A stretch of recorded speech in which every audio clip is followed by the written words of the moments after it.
Thank you so much. We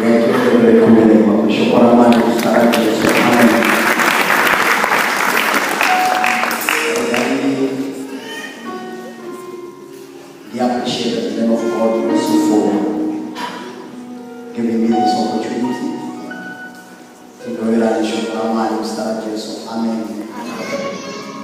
May God of heaven bless you. May God of heaven keep you. Amen.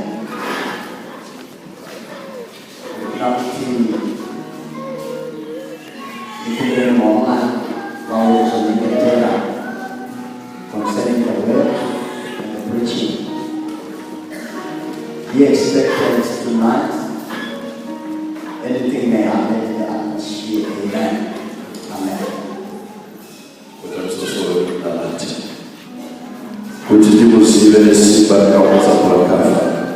Hakuna Mungu mahali watatenda, hakuna Mungu watatosiwa. Yeye Yesu Kristo akawaambia kama baada kutenda kutukupali kwa wao pangume kanyo baba nokutenda isibara n'ekitego renora ngale wabye kwa na leo ngale wanotenda kwa bure uyiba nofamba neli ngale ndakutenda ni mwana wewe baba rizai wakana hizo za bora leo timeni yasha tambali wana polisi kwa suko wasungu baba nesitara Yesu batoza kafanyika afurike tiraye na tena na Mungu atakatenda yeye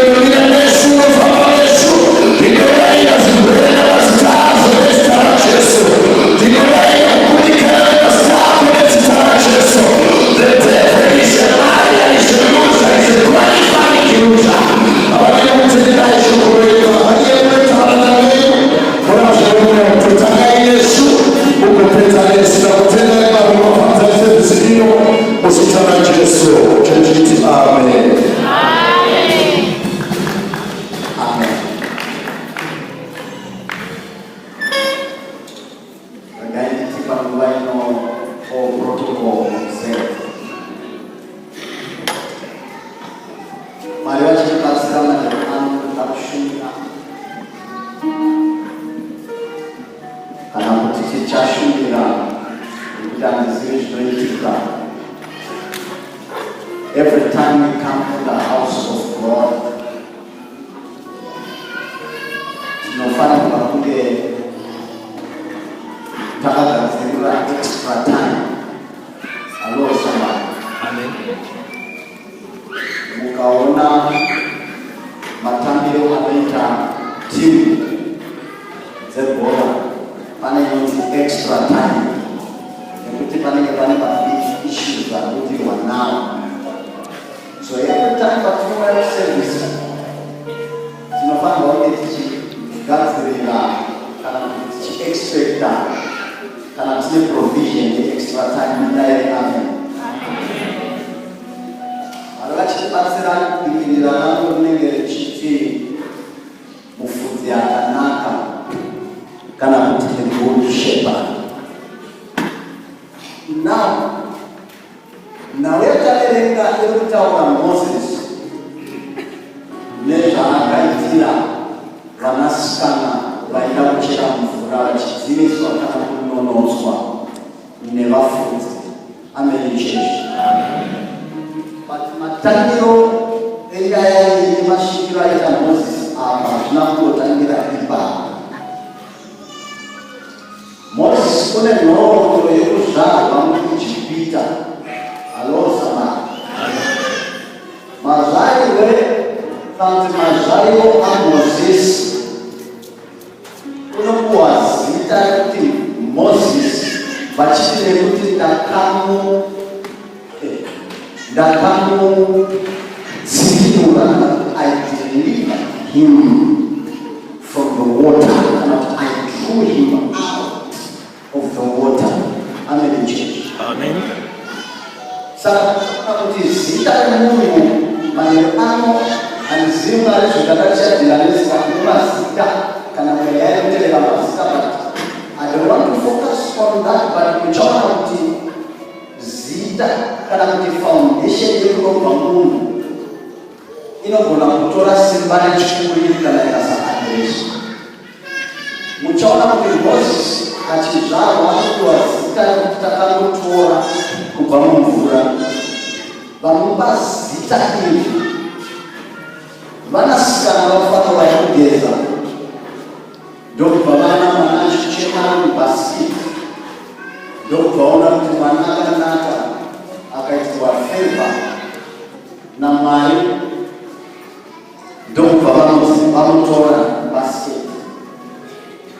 Asi muchaona kuti izvi zviri kuitika Moses achangozvarwa. They are taking him from the water for conception. Number 2, muchaona kuti nhau yaMozisi nemaberero ake zvine chekuita nemvura. Moses akuwa zita rine chekuita nemvura. Achangozvarwa kune zviri kuitika obvaiswa mubhasiketi mumvura. Kubuda muIjipita kune minana yaanoita inosanganisira mvura. Kubuda kwacho muIjipita vanoyambuka Red Sea. Chazodisqualifya futi Moses akapinda nyaya yemvura. Nekuti vanotaura naMwari speak to the rock iye wozorova. Saka zvine chekuita nezita rapiwa. Ndinakuti so, handisi kuda kubata nhau iyoyo, but Moses born munyika yeEgypt waiva neagenda to deliver life. Izvi zviri kuitika Moses asati anzwa Mwari. Iye semwanakomana kune manzwira aanawo ekungoti life haifanirwi kunge yakadai. Ndaari kupalasi ari kuona verudzi rwake vachirohwa to a point yekuti zvinomukurira pakusvikouraya munhu. Moses achiuraya munhu, Bhaibheri rinobva rati izvo. Akazoona mumwe musi vekwaIsraeri vachirwisana vega, ndokubva ati hamufanirwe kurwisana vega. Chamunofanirwa kuita, munofanirwa kuyanana nekuti muri vana veimwe chete. Amen chete. Zvaita sekudaro Bhaibheri rinoti vanomupindura voti izvo, who are you to judge? Akuita mukuru pakati penyu ndiani? Hello somebody. Amen. Matauro avo anemushurukidzira mukati. Kazhinji ukaona vanhu vanonetswa nemweya yekusarora kana kuti yekusadhiraivha motikari, ndivo vanhu vanonyatsogara vabereki zvakanaka. But Satani unomyuma kuti kaini ikapinda mumereji hakuna madhirosa.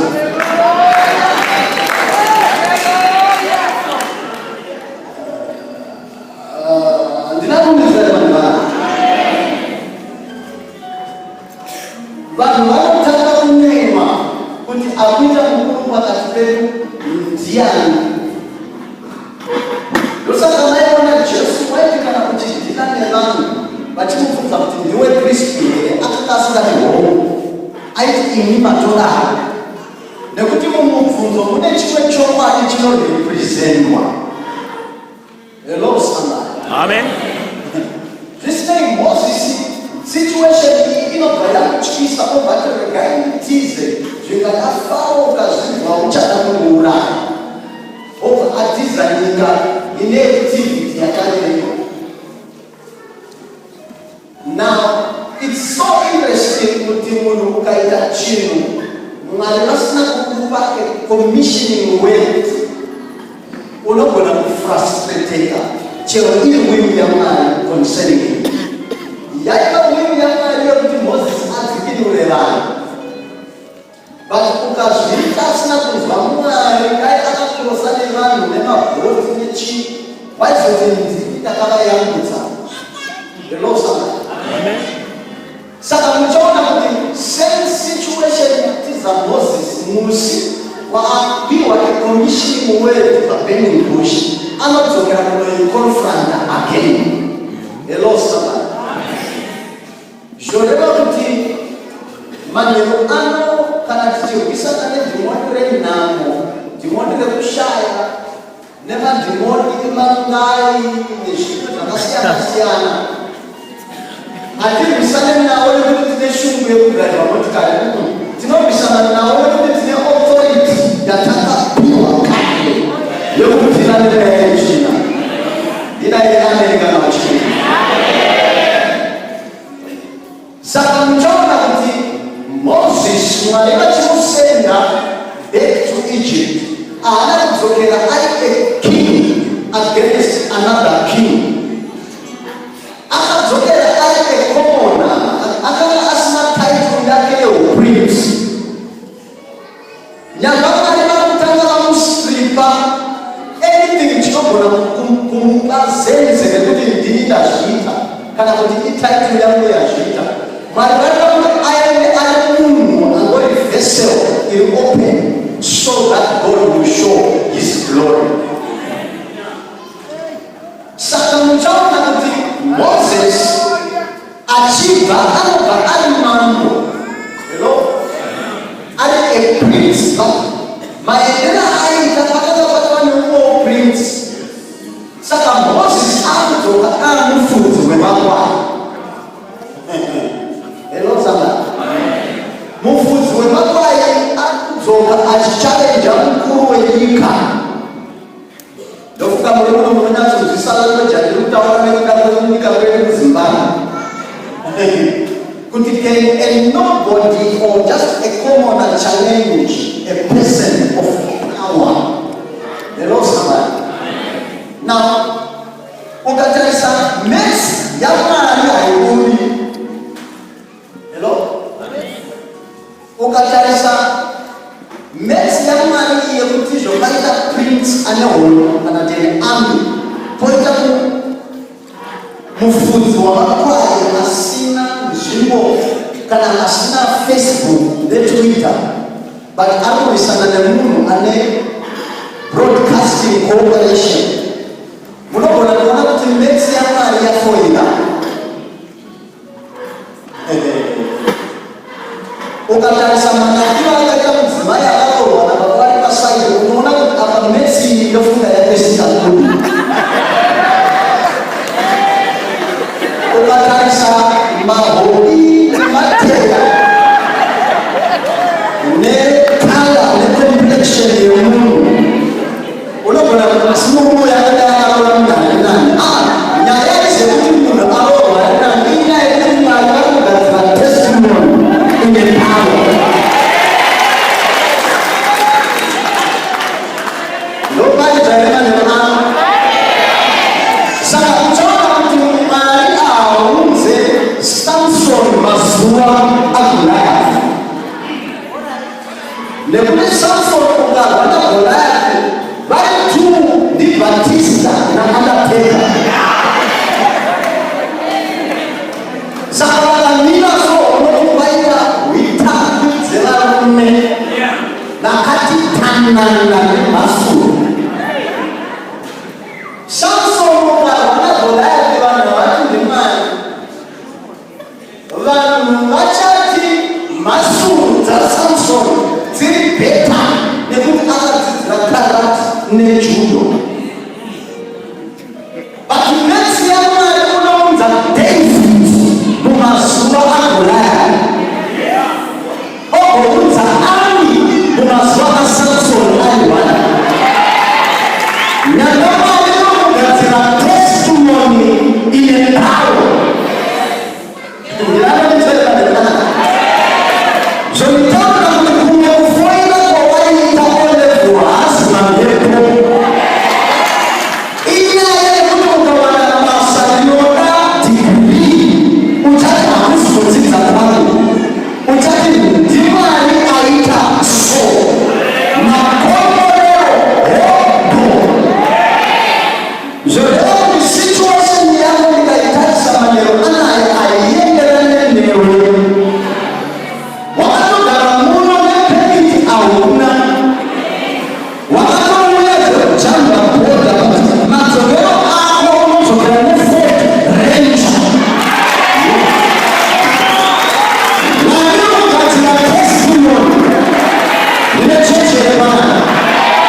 ndinakuninzwere manevana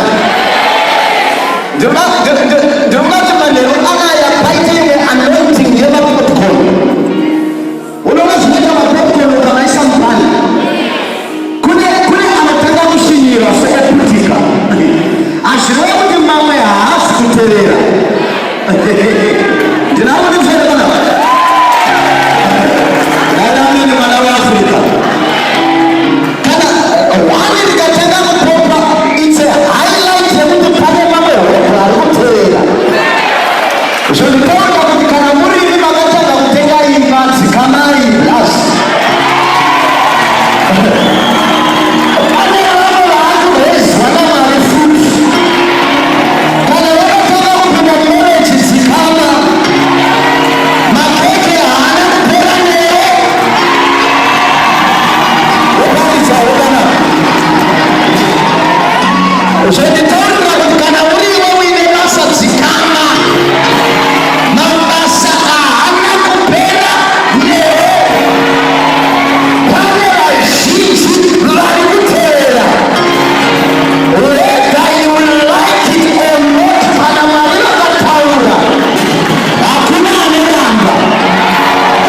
Zvinogona uyatafambira manheru anaya yekukonzera mimba dzakarambwa, yekukonzera masizi akarambwa. Tinokumanikidza manheru ane hakuna basa rakadyiswa, hakuna basa rakanokorwa tsoka, hakuna basa rakarova nen'anga yekuchipinge. Manheru ane ndauya nesimbi inopisha. Zvoreva kuti kana weunamata manheru anaya haikona kunamata kumwe Satani nebasa ravo. Unamata uchiti Satani nhasi unofira ame. Raise your hand and shout with fire. Yarakupasira mwana. Ulidzana zvinoti zvechechi zvinoda kudzikama. Mwari ndoyemunhu wese. Ndinakuninzwa here? Ndinakuninzwa here bwana? So Moses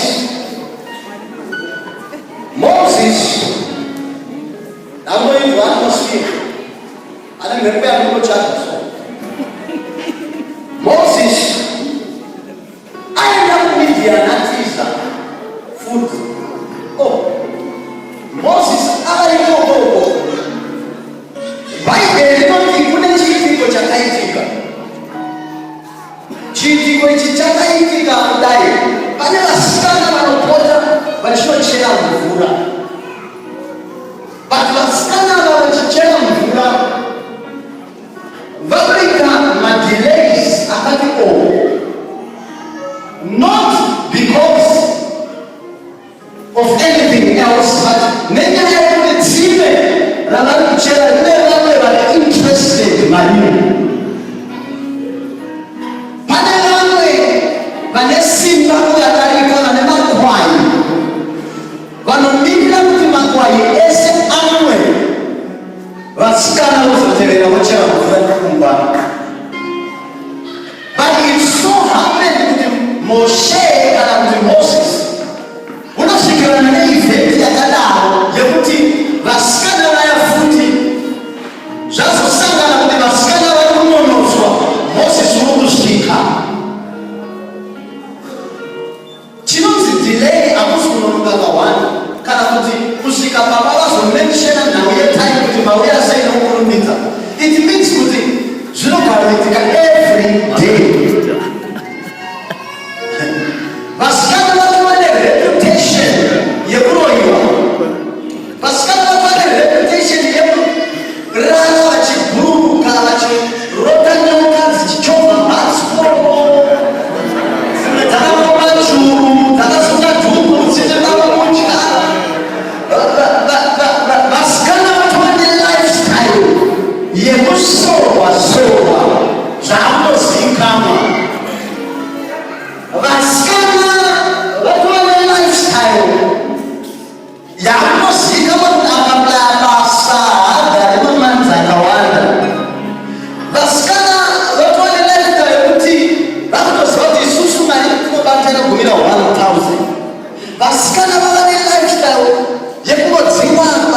vanhu vanomuramba, vanomurejecta. Akazova perfume hainobiri inopera, akatenga hembe nyowani anoipisa neaini. Pakauya mavisitors anopisa onions chaiyo nemagwiri anotsva. Vasikana vanatova nezita. Shamwari, chinoitika mulife, hakuna munhu akazvarwa ari chifeve, hakuna munhu akazvarwa ari mbavha, hakuna munhu akazvarwa achiroya. But chinoitika ndechekuti ari grade 1 akaba pencil, vanhu vakati mwana mudiki. Hello somebody. Ari grade 7 akaba chalk duster, vanhu vakati musikanzwa. Ari form 4 ndobva ava tepu yemvura kumagrounds, vanhu vakati anomisbehavior. Apedza kudaro akaenda pabasa akafoshora. Vagara naye kubva grade 1 kusvika kubasa uku vaaccumulata zita nekuda kweactivity, vava kumuti mbavha. Hello, aita chifeve haazi munhu adona nhasi nemunhu. Uyo adona anoti zvaitika by mistake, but akadona futi next week anoti sorry Jesu handizvikani.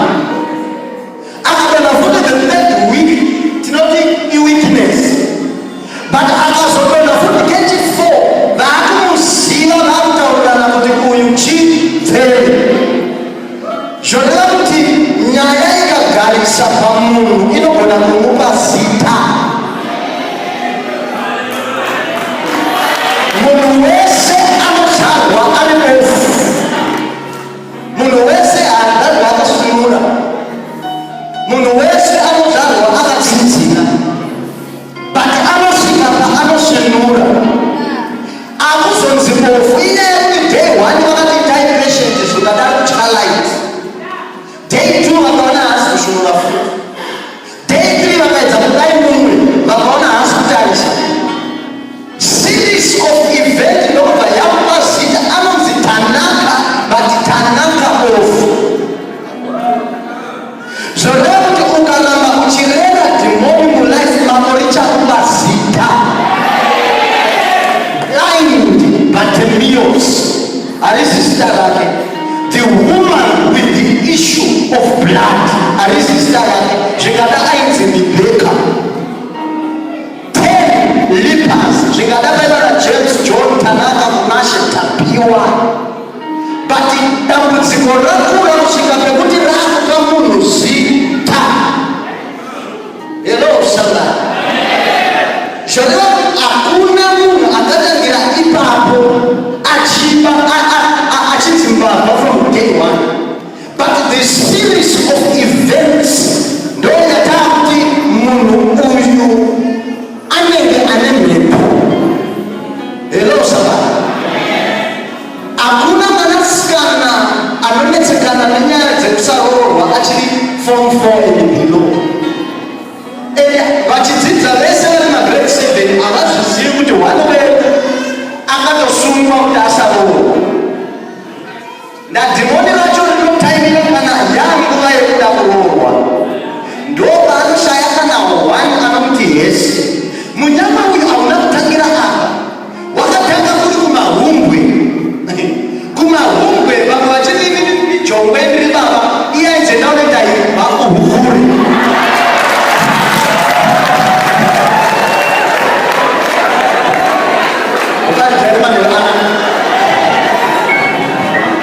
Takangwana chidini ndeki rakanibike bika laishi kama katile hei nogara pango tikionzi itajongwe kukuridza kuti kwaedza.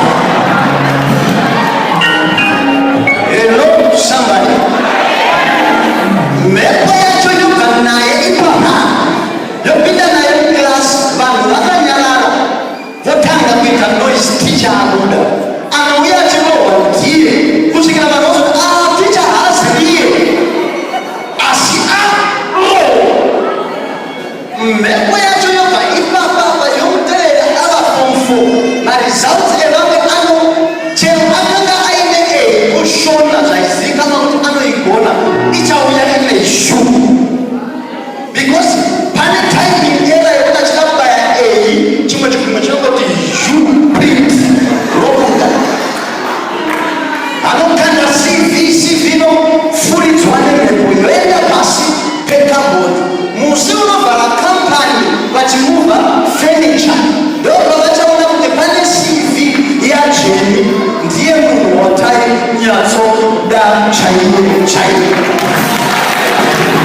wena.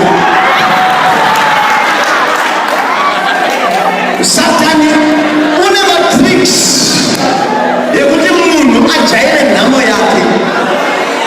Ndosaka uchiona kuti ukapinda mutoilet first time mabuda munhu unopinda moni hamusi kuita wobuda, but iwewe ukapindamo ukaita zvawaita unongori pafoni uri paWhatsApp unokunaudati ndimirira vakomana ndikuuya wajaira environment.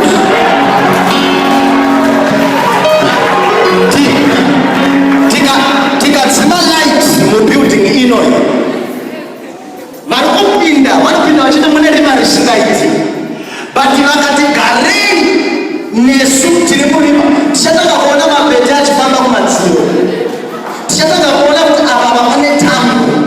Unoona vanhu vachitsvanika tambo pasina light nenyaya yekuti ziso rajaira rima. Hello saka to a point yekuti munhu waunogara naye kana wawakagara naye ipapapo ukamubvunza kuti nai unopfeka size ani hembe haachatozive nekuti ajaira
chinorusa munachidraiva nekuti ane chamba riri kumuteerera riri kuda kumupa simba.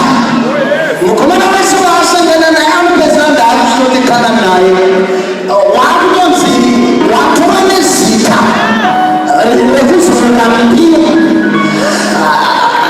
ndinaonitsvaipanapa mvura chaiva kunzi bhoilisa mvura anosvika obhoilisa mvura kusvika yapera ainhingi mvura yakati isaipi yapera.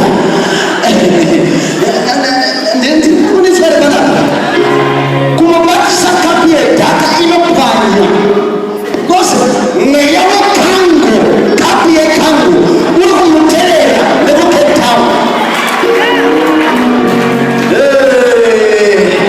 zvino manheru anodhimoni iroro rakavinda nezita rajesu mupenyu. Saka muchaona kuti vasikana vava netsika yavainayo. Bvunzani padhuze kuti ngoyo yenyu ndeipi? Mudze kuti don't worry, Jesus is here tonight. Bhaibheri rinobva rati panoita mahokwe yekuti panouya mufudzi akanaka munyaya yevasikana avo.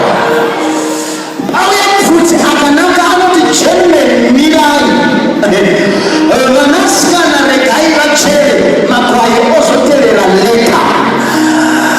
Bhaibheri rinoti zvaitika sekudaro vasikana vanochera mvura vosiya mufudzi kunzvimbo iyoyo, bati vachidzokera kumba vanosvika vogara pasi. Bati vachigara pasi baba vanobvunza kuti konhai mazogara sei pasi ine makurumbidza kudzoka kudai? Kasi kunyika hakuna mweya yetsvina here? Kasi kunyika hakuchisina zvinonomotsa vanhu here? Vasikana vanoti no, nyaya iyi haina kungoitika iri just nje. Zvaitika ndezvekuti tasangana nemufudzi mumwe ndobva atidzikinura kubva mumaoko evafudzi vakaipa. Mufudzi iyeye akaticherera mvura tikauya. Na zvaakuitika apa vachitakura baba vachisina simba rekubatsira vanasikana vavo kuti pese pavanoenda kutsime vateererane navo nekuti vakwegura. Shorera